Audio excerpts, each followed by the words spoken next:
Hello everyone, and welcome back to Dr. Sakura's Case Files. And I'm your host, Dr. Sakura's assistant from Rhode Island, Amiya, the donkey of Rhode Island. Hee-aw! Hee-aw! And today we're going to continue our discussion of drug damage.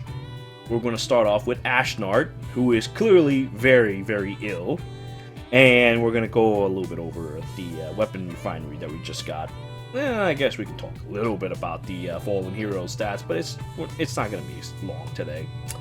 So first things first, Ashnard.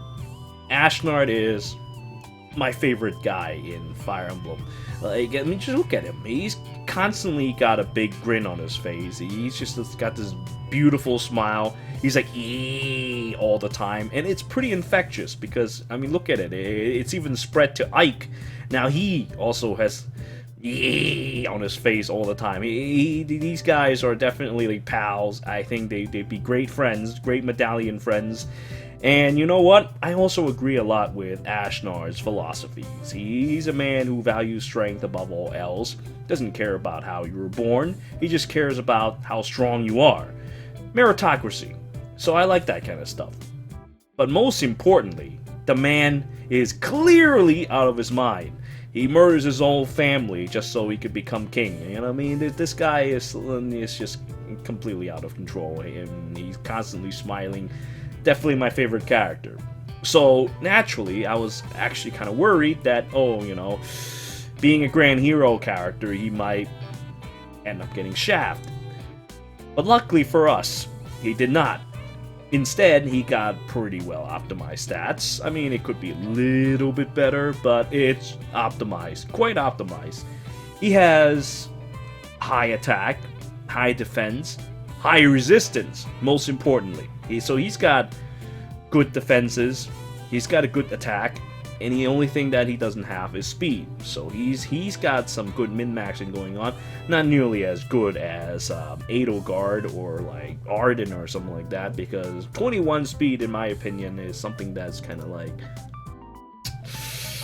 it shouldn't even be there.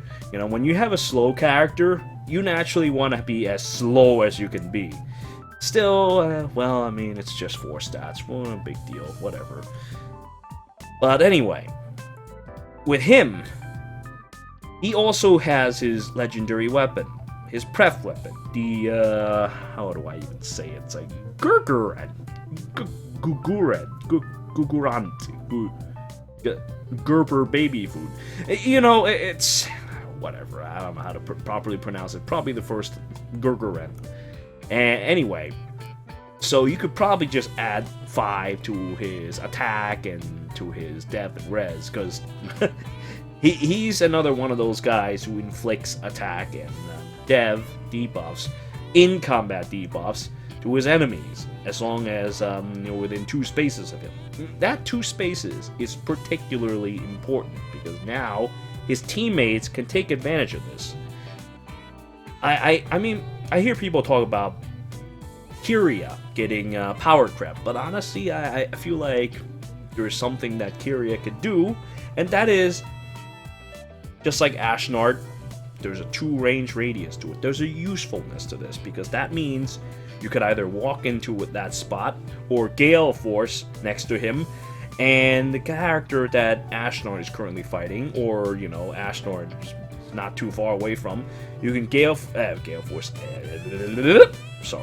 Wing of Mercy to him, and you can go ahead and kill the guy that Ashnard couldn't kill, or for whatever reason, just couldn't reach. So Ashnard is a leader character that I very, very much value when it comes to characters in this game. Sometimes just brute strength isn't enough. Sometimes a way to shape the map is what I'm after, and Ashnard has a good way of doing so.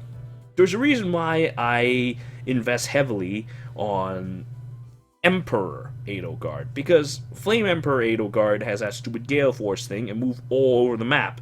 Map control, very important, and Ashnard has it because of his weapon. So don't just think of him as having 5 more attack and dev res. It's much, much better than that. He gives it to his friends, too. See? I mean, as long as you're strong, he's your pal. And he'll smile at you all day. I mean, look at him. He's just like, eee. And then all of a sudden, Ike, who's like right next door, he got infected. And so he also goes, eee. And then everybody just smiles, eee.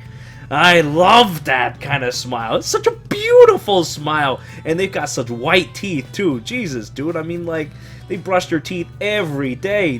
This is very respectable. Like, despite all the stinky air coming out of them, their teeth is completely clean. I mean, their eyes may be a little red from pink eye, but, you know, just use some eye drops or something. And his title, too. His title is amazing. I don't even speak Spanish, but I can understand what El Rey Loco means. Loco! Ashnard is so crazy. Kills his own family just to be king. What a badass! And, well, anyway. So, Gurgurant, it also allows him to not take additional damage from arrows. So, basically, his only weakness is gone. So, he's just like... not take any extra damage. So, he's basically like a flying infantry unit at that point. His only weakness is that he's slow and he's red. But that's, well, come on. That's like a whole slew of units. Although, I should go on a little bit of a discussion on speed in general. Because speed, nowadays, is probably going to be valued a little bit more than it normally did. Thanks to the evil forces of Close Call and Repel. That is why Fallen Ike is a thing.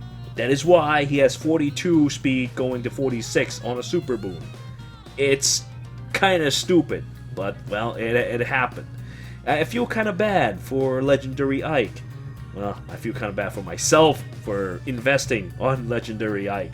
Because now there's really nothing legendary about him. He doesn't have any overpowering stats. His resplendent young version is even better than him. I mean, I guess he doesn't have Radiant Aether, but what does it matter when you have, like, so much extra stats, you know? And he can't receive blessings. Legendary Ike can't receive blessings. Young Ike and Brain Damage Ike can both do that, as well as Bike. So, it's a little unfortunate, because Ike is red. He's a red sword as well. And, I mean, there's only so many red spots on a team. You can't have all reds. It's going to bring you trouble. That's the problem I have with Ikes in general. They're all the same thing. So I can't see myself investing on Fallen Ike unless... I don't know. I just don't see the reason for it. There might be a new weapon refinery for Ike. I mean, you know, we can only dream, right? So at some point, maybe, you know, we may not have to think about that anymore. There might be something that the Legendary Ike would have that is unique, that will keep him separate from this mental illness version. The drugged up version. The crackhead version. Anyway, I guess I was supposed to be talking about Ashnard, and I went kind of out of it, but really, Ashnard is a simple guy. He hits people, they die. Or they don't die. They get hurt, he gets hurt, and when he gets hurt, his combat art is like, ha ha ha, hit me some more! He's a complete masochist, and you know what? When he's hurt, it's great when he's hurt, because now I can Gale Force or something. I'm actually thinking about doing this, okay? And so instead of giving him, like, distant counter and quick repulse and guard, like you would normally do for a guy like Ashnard, who's slow, fat, and has, like, dual defenses like that, why not go and give him, like, Brash Assault and Desperation, and have him just go and Gale Force across the map like some kind of oh, well, I guess he'll have to use Heavy Blade, but, you know, Heavy Blade is, I did summon an extra, maybe I'll give it to him, because, I mean, I'm going to plus 10 Ashnard with my Grails. I mean, like, you know, that's just gonna happen, because he's so cool. So I might just do that, and have him use Heavy Blade 4, and have him just do Gale Force, and fly all over the place, and wherever he goes, since he's weak already, he can spawn another dude coming after him with Gale Force, with Wing of Mercy, and then basically he's just gonna go over the map and do his own thing and shit units out of his ass. And I thought that that's kind of cool. He's kind of like a aircraft carrier. It's so badass. Maybe I should do that. Or I guess I could just give him distant counter and quick repulse and guard like any other unit. I mean, it still works because he affects 2 spaces around him. So, you know, I mean, if the enemy chooses not to attack Ashnard, well, say Edelgard's next to him. Well, then they have to choose someone else to fight. Oh, well, I guess I'll fight Edelgard. But hey, guess what? Edelgard also has a stupid weapon there, Amiya, with its minus, was it 6? Yeah, to attack and to death. It's pretty bad. And I think that would stack with Ashnard's little nonsense. So when that happens, Edelgard all of a sudden have like stats coming out the ass, as if she doesn't already have stats coming out the ass. So Ashnard, great in player and enemy phase. I absolutely adore this man. I have to use him. I have to grail him. I currently am sitting on 5,000 grails right now, so it has to be done. I'm going to +10 this man, and when that happens, I will showcase him to his maximum strength. But other than that, though, he doesn't come with anything else. It's really unfortunate that Travent, and other, well, I suppose Ashnard isn't quite a Wyvern Rider for certain reasons, but, you know, it would be kind of nice if those other dudes also have, like, something unique to show for themselves. But, well, they don't, but I guess that's fine, because now that makes Ashnard stands out even further, because look how badass he is! I just can't get enough of him! Jesus Christ! Alright, so that's about it about me jizzing all over Ashnard. Let's have a little talk about the weapon refinery. Won't be long. So, first things first, we start with Gwendolyn. Now, Gwendolyn comes with the weighted lance that, well, what it does is, at start of combat, if she's got HP greater or equal to 50%, she gets Dev Res +4 and a special cooldown reduction. Special cooldown charge +1 per foe's attack, so basically breath. So she gets a breath, and she also gets 4 extra dev res. Not a huge deal.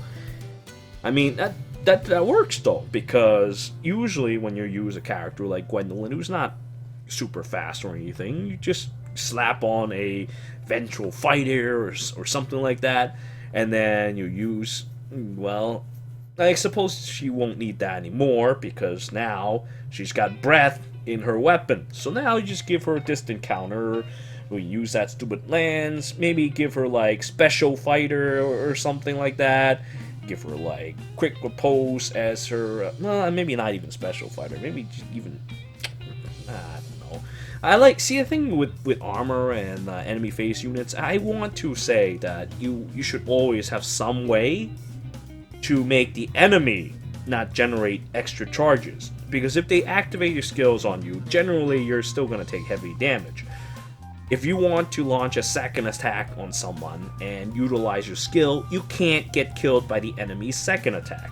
There's a reason why Bike is so amazingly strong, and some other tanks they can't quite do that, because they get killed by the enemy's second attack because they're slow and they're fat, and the enemy procs some kind of skills against them. So to prevent that, you have to always either find some way to negate the enemy from doubling you, or you find some way to make them not activate their skills so that your defense and resistance actually have its value. So, since she already has breath covered, she could just go and use guard or something like that. That's perfectly fine. Or what she could also do is like this. She could also just put a worry fighter in the B slot. When she gets hit, she replies with, I don't know, a noontime or something. Or she could save up for an Ignis. She just, have to activate it on player face. You could do that with her. You could make Gwendolyn into a turtle. That's fine. But, it's kind of awkward with this breath weapon in that, normally I would go and say give her, like, special fighter or something like that, and quick repulse as a seal, so that I can do that. Or I would have much more preferred if weighted lands came with a quick repulse effect or something like that, or some way to negate enemy from doubling on you. But unfortunately, it's just a breath weapon. I like breath weapons because it works well with DC, but generally you don't need that for armor because armor already has badasses like Special Fighter. So with Special Fighter, it's kind of redundant, yet you need the guard. You have to have the guard. That's the problem with characters like this. Now, what she could also do is use Bold Fighter and do dual phase, but if you can't survive an enemy attack, there's going to be a problem. And generally, armors, they're not the ones initiating, unless certain circumstances, kind of like how Emperor Edelgard would be good at, because she could do stupid Gale Force strategies with them. But generally, you don't really initiate with them because their speed is slow and such like that. So they have to rely on Bold Fighter and other stuff like that, and a good Armor March. But, well, you know how Armor March is. You have to stick next to your friends and whatnot, and if you get separated, yada yada yada, you're screwed, and you're just stuck, and you're gonna get murdered, that kind of shit. But, anyway, I just find that the whole breath thing to be kind of awkward, and otherwise, 4 dev, 4 res. In today's stat power creep, I don't think it really matters all that much. I guess it's there, but it's not that great. Well, but at the very least, though, hey, I mean, she's got like a special cooldown reduction -1. Didn't even look at that earlier. So now she could use Soul and heal a little bit more, or she could use Bonfire, he can do a little bit more extra damage, or maybe even Aether if she saves up for it and uses on player phase. That kind of stuff. You can do some turtling with her. I think we could do that. Or we could go with the normal builds, I suppose, and then make breath kind of redundant. But I think either dual face or worry fighter would be best for Gwendolyn. Anyway, I went a little too far with that one. Let's go over to the next dude. Let's see, Seekbird. Seekbird, very simple refine. He already has attack speed +4 during combat. So if he's not near an ally, why not give him 5 more? So now, with this nonsense, he gets 9 attack, 9 speed, neutralizes enemies' bonuses. Bonuses is nice, I like that. But other than, I mean, I guess it's okay. I mean, if enemy relies on the bonus stats to survive, he'll cut through them. Still, 9 attack and 9 speed isn't bad. It doesn't have the negating enemy follow-up attacks that Eyeball God has, and it doesn't also have the defenses that Eyeball God has. So if Seekbird were to run into something like, well, not normally you wouldn't run into a blue unit, but let's just say Gwendolyn, for example, he'll get obliterated. If Gwendolyn were to use, you know, an offensive skill, like, well, Bonfire, and then Seekbird will find his head exploded. Because, one, he can't really do that much damage, even with 9 attack and speed. Generally, when you're on a horse, you're using Gale Force or something like that. But I guess if you really want to, you can use, I don't know, Draconic Lore or Bonfire with Heavy Blade. Yeah, I think with Heavy Blade you can do that. But generally, I usually see Cavalry being deployed as Gale Force because they've got the speed, they got the range, you can go chop things up, move on to the next guy, and be done with it. Here, we have negating bonuses. Again, it's good, but it's just not quite enough. If he negates enemy skill charge, like having a guard built into it, now here we have a good thing. Now he would be a little different. That would be cool. But, well, I mean, it's better than nothing, that's for sure. Still, when you attack someone, I'd say you want to have some kind of defense measures when you hit someone.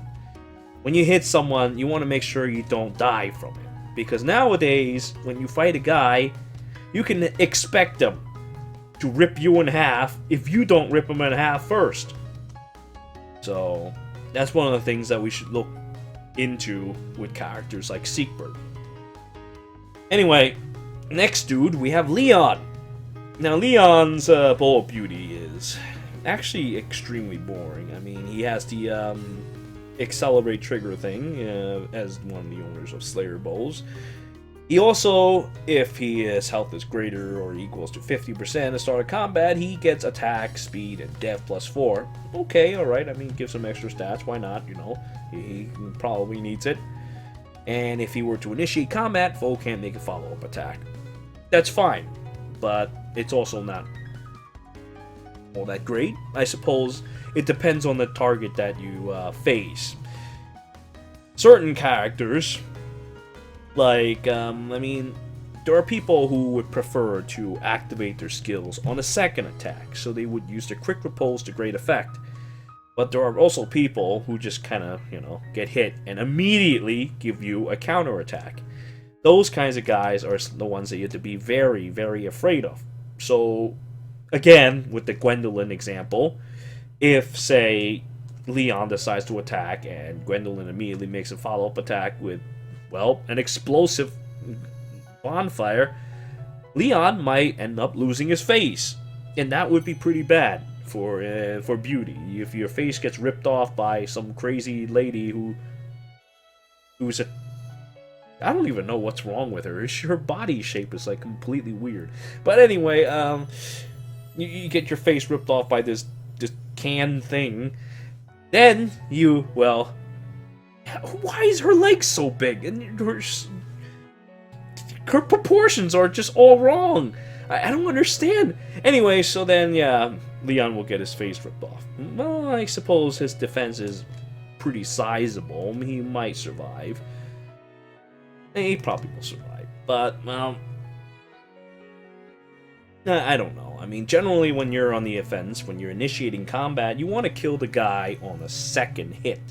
You don't want to leave these guys just standing afterwards, so I never really understand the importance of foe cannot make a follow-up attack for offensive characters. Because, hey, you know, you want to kill them on your second attack. And if you do that, then there's no follow-up attack. It's all the same thing. The only reason why you would do something like this is if you want to wound the target so that you could have someone else take the kill. If you were trying to feed someone a kill in arena, that's one way to go about doing it, I suppose. I have other means to do it, like with Fire Sweep Bow and like Poison Strike or something like that to weaken the enemy. But, well, this is, I suppose, one way to go about doing it if you somehow couldn't kill the target in question. But otherwise, though, this bow is alright, I guess. It's not all that great. And finally, with Xian. Now, Xian, he has, he gets to heal himself with 7 HP. That's adorable, I guess. If he were to deal damage, or if really just means if he hits someone. So, if the enemy he faces has a penalty on him, hey, he gets 4 to all stats. That's okay, I guess. But really, it's the HP recovery that could be kind of useful, I suppose. He could do stupid nonsense, like what we did with God Peelet, and since no, actually, no, wait. Oh, it doesn't work like that. It's not after battle. It has to be during battle. He only heals during battle. Well, that's kind of awkward. I suppose it... Alright, it could work like this, okay? What if he builds up Miracle in combat, then he activates it after someone has hit him a second time, or just the first time if he's fast enough.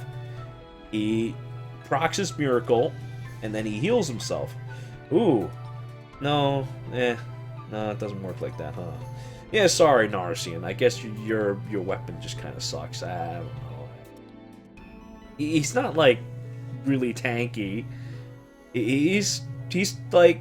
Isn't he, like, the first Grand Hero battle fight? Or was it female Robin? I think female Robin's the first one. He's, like, the first or second one. The man is not... I guess he has decent defenses, I guess. Well, I don't know. I just don't see the weapon being all that great for him. I feel like when you weapons like these, I don't know. I mean, it depends, I guess. Maybe there's a way we could make it work, but I honestly can't see it with him. Not with him. With other people, like, God Peel It, they could do it because of Creator's Sword, of negating all kinds of nonsense. That I could see it happening. I suppose he could still do that with, yeah, you really need no follow-up with it. And you also need to be fast. Yeah, I don't know. If it was after battle healing, then I suppose we could make a case out of it, but it's during battle healing. I don't know. I guess we could make some stupid-ass build with him and just give him, like, Mystic Boost and recover or something seal. So then he heals a lot. He can heal himself. Isn't that great? Yeah. That's what I thought too. It's not. Something that can affect people would be nice, but he's all just about healing himself. What does it even mean? Like, what do you even do by healing yourself? It's so stupid. It doesn't even do the whole miracle nonsense. See, this is why characters like Ashnard is cool, because not only are their effects strong for their selfish selves, but they also gives it to other people. It's just all around good. Narsen's all about himself, and it's not even good. God damn it.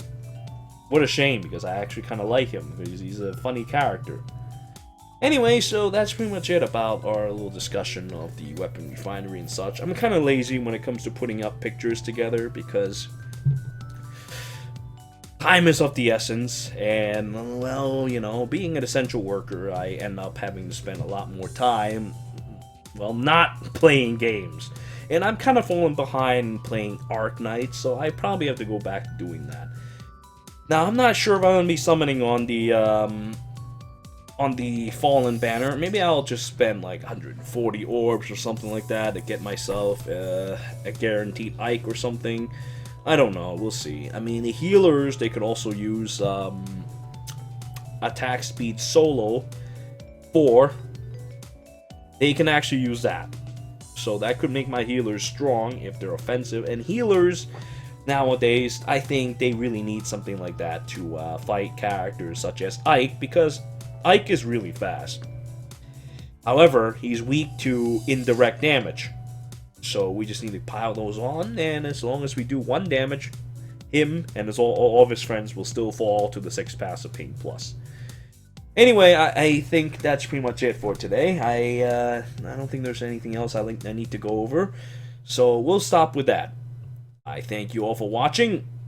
Until next time.